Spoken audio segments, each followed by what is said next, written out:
Following yesterday's announcement that 343 Industries, now rebranded as Halo Studios, is not only switching to Unreal Engine 5 for future game development, but is also in full-on growth mode too. They're ramping up hiring across various disciplines for what is confirmed to be multiple Halo projects. What are those projects? Are Halo Studios working on a full remake of Halo Combat Evolved? The conversation about Microsoft and Halo Studios switching to Unreal Engine 5 has been floating around for months, especially since a report via Jason Schreier and Bloomberg back in January of 2023. This report came after long-standing head of the studio, Bonnie Ross, left the team in September of 2022. What followed was a general clearing of house, where many long-standing veterans of the developer also moved on to pastures new. In steps Pierre Hintz as the new studio head, who many credit for saving Halo the Master Chief Collection following its disastrous launch. With a renewed mission, the question Halo fans have been asking is, what's next? In a blog post shared on XboxEra yesterday, Hintz and the team shared a little bit of information about why they made the switch to Unreal, and one of the key reasons was how games are developed. It's no secret that while the team's work on Slipspace, the engine that powers Halo Infinite, was good, it turns out that developing a game engine and a game at the same time isn't very efficient. On Halo Infinite, we were developing a tech stack that was supposed to set us up for the future and games at the same time, says Hintz. The team wanted to be able to focus on creating games, not technology.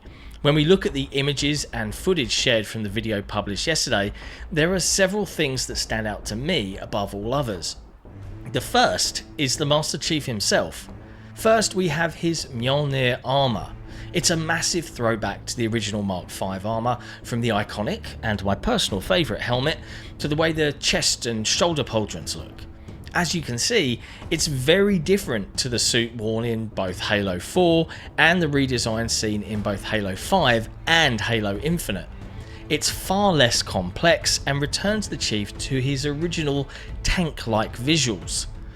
There's also the painstaking build out of Halo Combat Evolved's classic Pacific Northwest visual, complete with Forerunner Tower, tumbling waterfall and more. It's all very reminiscent of Halo Combat's titular level, Halo. Lastly, there's a description from the team at Halo Studios on exactly what this work in Unreal Engine 5, internally called Project Foundry, actually is. Where this type of work's been done historically across the industry, it can contain a lot of smoke and mirrors, explains art director Chris Matthews. It sometimes leads players down paths where they believe it's going to be one thing and then something else happens. The ethos of Project Foundry is vigorously the opposite of that. Everything we've made is built to the kinds of standards that we need to build for the future of our games. We were very intentional about not stepping into tech demo territory. We built things that we truly believe in, and this is the important bit. And the content that we've built, or at least a good percentage of it, could travel anywhere inside our games in the future if we so desire it. In the interview, Pierre Hintz adds to this. It's fair to say that our intent is that the majority of what we showcased in Foundry is expected to be in projects which we are building or future projects. There's one final piece to this puzzle, and that comes via Tom Warren, senior editor over at The Verge. Back in June of 2024, ahead of the Xbox Game Showcase, Tom reported on some information he'd gathered on Halo as part of his ongoing Notepad subscription series. In it, he wrote, "One game that's being considered for release on PlayStation 5 is Halo though. Sources tell me Microsoft is working on some form of Halo Combat Evolved remaster that is also being considered for rival consoles. I don't expect Microsoft to announce this during the showcase, as it's early days for this remaster."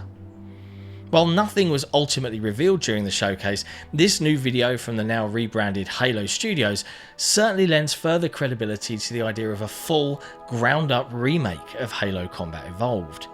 Personally, I never quite jived with the remaster, which is now a part of the Master Chief Collection, originally releasing back in 2011. A full-on remake gives the team at Halo Studios the chance to take some creative risks, expand the gameplay, and take the visuals to the next level. If the rumour of future Halo games being considered under Microsoft's Project Latitude, meaning they can release on rival console platforms like PlayStation, is also true, this could be Microsoft and Halo Studios' new way of introducing an entire generation of new players to Halo. It's an iconic series that spans back over the entire history of Xbox, and sacrificing exclusivity in order to bring more players to the franchise might be a choice that Microsoft make. More players playing and loving Halo? It doesn't sound so bad to me. Thanks for watching. If you enjoyed this video, be sure to hit like, hit subscribe, and why not ring that notification bell so that we can let you know when we've got some fresh content. And we'll see you next time.